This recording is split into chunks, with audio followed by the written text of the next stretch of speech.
Doctor APJ Abdul Kalam का जन्म 15 अक्टूबर 1931 को तमिलनाडु के रामेश्वरम में धनुषकोडी नामक स्थान पर हुआ था।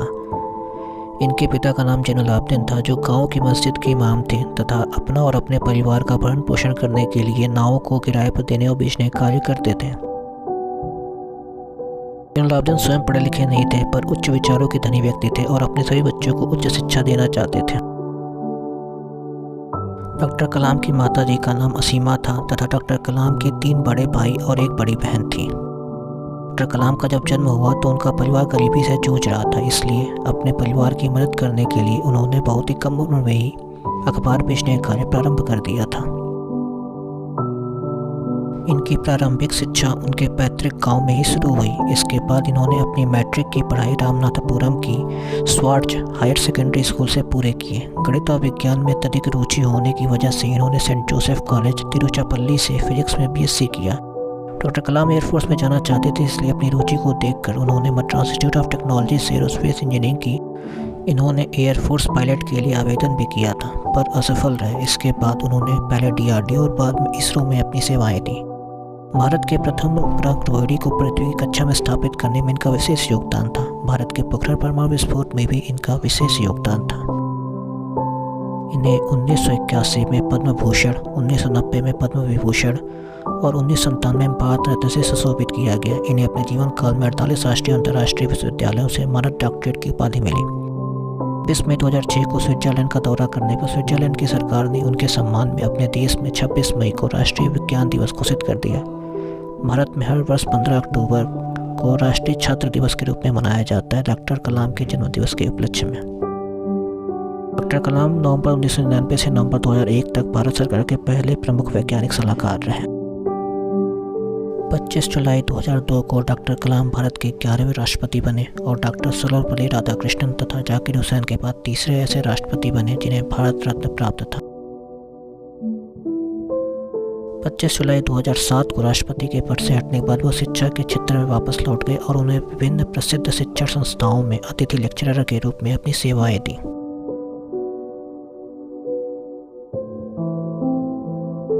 27 जुलाई 2015 को आईआईएम शिलांग में एक कक्षा को संबोधित करने के दौरान अचानक से इनको दिल का दौरा पड़ा और इनका निधन हो गया। इनको शिक्षण का कार्य अत्यधिक प्रिय था और उनका निधन भी अपने सबसे प्रिय कार्य को करते हुए हुआ था। इनका अंतिम संस्कार उनके पैतृक गांव में संपन्न हुआ, जिसमें लगभग 3.5 लाख लोगों ने शामिल होकर उन्हें श्रद्धांजलि अर्पित की, जिसमें प्रधानमंत्री नरेंद्र मोदी, तमिलनाडु के तत्कालीन राज्यपाल तथा केरल, कर्नाटक, आंध्र प्रदेश के तत्कालीन मुख्यमंत्री इत्यादि भी उपस्थित थे।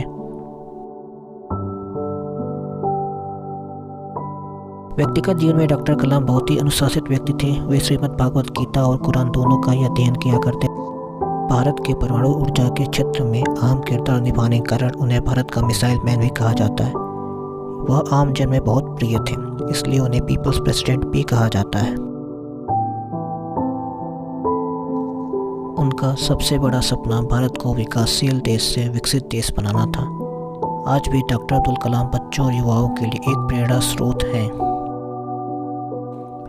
आज हमारा प्यारा देश भारत बहुत ही तीव्र गति से आत्मनिर्भरता की ओर अग्रसर है, किंतु क्या आपको पता है कि आत्मनिर्भर भारत बनने की पहली सीढ़ी रिसर्च एंड डेवलपमेंट अर्थात अनुसंधान एवं विकास होता है, जिसमें डीआरडीओ और इसरो भारत की सबसे अग्रणी संस्थान है।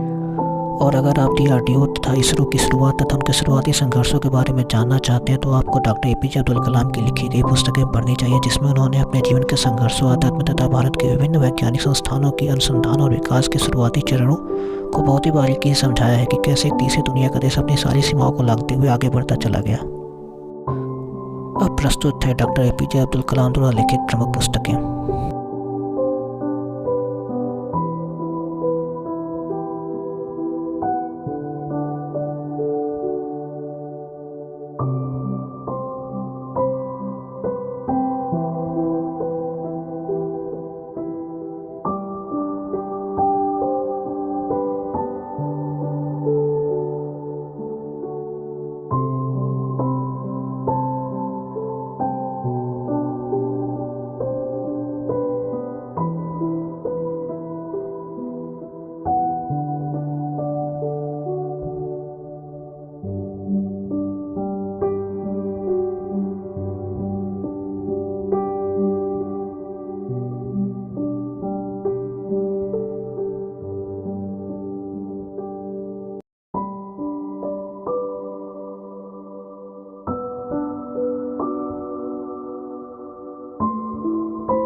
ये सारी किताबें हिंदी और अंग्रेजी दोनों भाषाओं में उपलब्ध हैं। अगर आप इनमें से कोई भी किताब खरीदना चाहते हैं तो उसका अमेजन लिंक डिस्क्रिप्शन में दिया गया है।